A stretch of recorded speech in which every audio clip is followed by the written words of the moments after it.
बोलो सियावर रामचंद्र भगवान की जय। प्रिया हास रिस परिहरही, मागु विचारि विवेकु।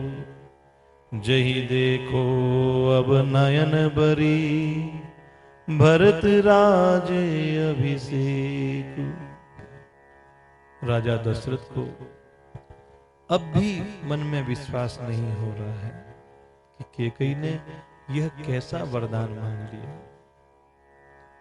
कैकेयी को समझाने का प्रयास कर रहे हैं। कहते हैं कि हे प्रिय, तुम ये हंसी और क्रोध को छोड़ दो, थोड़ा सा विवेक धारण करके देखो क्या उचित है क्या अनुचित है। यदि तुम विचार करके वर मांगती हो तो यह संभव है कि मैं भरत का राज्य अभिषेक देख सकूं, अन्यथा मेरे प्राण चले जाएंगे।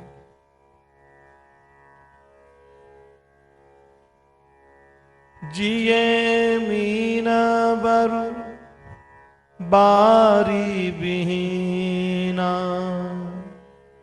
मणि बिनु पनी कुजिए दुख दीना। कहु सुभाउन छलु मन माही,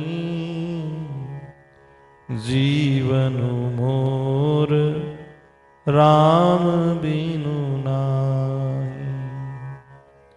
समुझी देखू जिय प्रिया प्रवीणा, जीवन राम दर्श आदीना।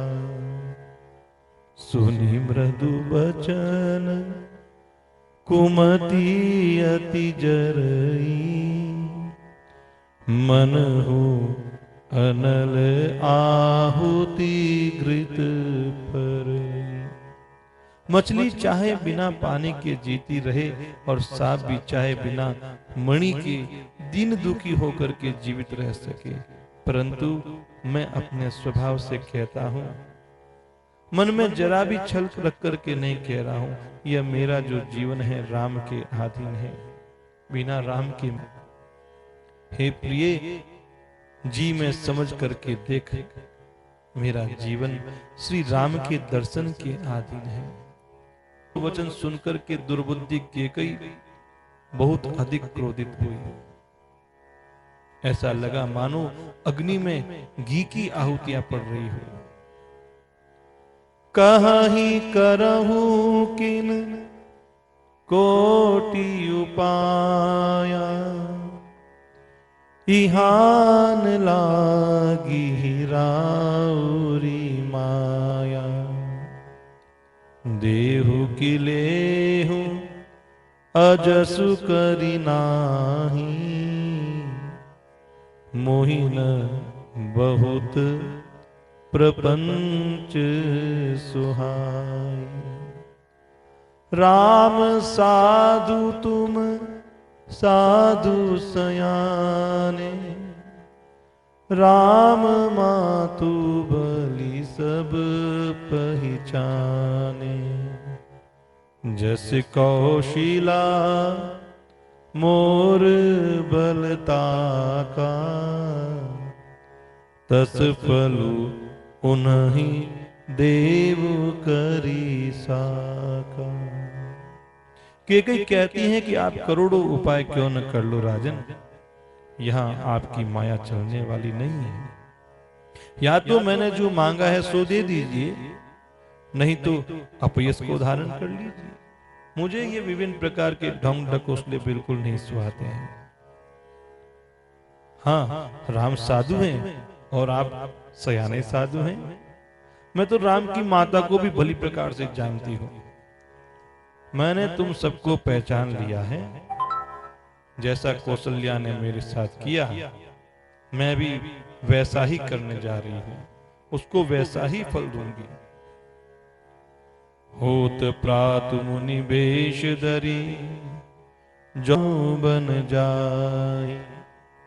मोर मरनु राउर अजस, नृप समुझिय मन माही। कि सवेरे होते ही मुनि का वेश धारण करके यदि राम वन को नहीं जाते हैं तो राजन मन में निश्चय समझ लेना कि मेरा मरना होगा और आपका अभयस होगा।